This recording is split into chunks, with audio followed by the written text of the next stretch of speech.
Πω. Γεια σας φίλοι μου και καλώς ήρθατε στο κανάλι μου. Σήμερα θα σας δείξω πώς να φτιάξετε το πιο εύκολο και νόστιμο νηστίσιμο ριζόγαλο. Σε μια κατσαρόλα θα ρίξω 400 γραμμάρια βραστό νερό. Θα χρειαστούμε 120 γραμμάρια ρύζι Καρολίνα. Μπορείτε να βάλετε και γλασέ. Το έχω πλύνει πάρα πολύ καλά, οπότε το ρίχνω μέσα στην κατσαρόλα. Θα ανοίξω τη φωτιά μου. Βράζουμε το ρύζι για περίπου 20 με 25 λεπτά να σωθεί το νερό και να μαλακώσει.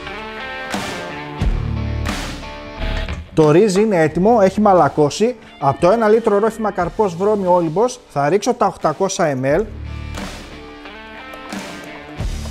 200 γραμμάρια ζάχαρη, 2 βανιλίνες και τα υπόλοιπα 200 ml θα τα ρίξω σε ένα μπολάκι. Θα ρίξω 70 γραμμάρια corn flour και ανακατεύω πάρα πολύ καλά με ένα σύρμα. Πολύ ωραία. Και θα το ρίξω μέσα στην κατσαρόλα και ανακατεύω πάνω στη φωτιά μέχρι που να πήξει.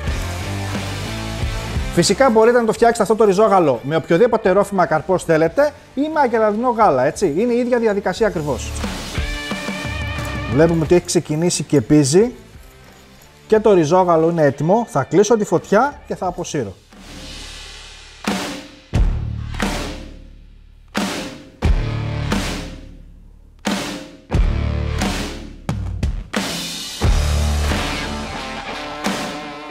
Και εννοείται ριζόγαλο χωρίς κανέλα δεν γίνεται. Οπότε λίγο κανέλα από πάνω.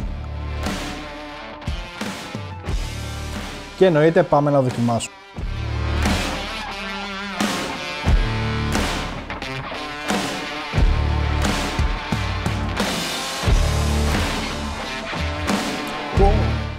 Άλλο ένα βίντεο φίλοι μου έχει φτάσει στο τέλος του.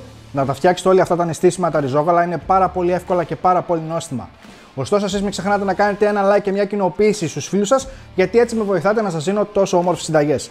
Μέχρι το επόμενο βίντεο, να περνάτε καλά. Γεια σας.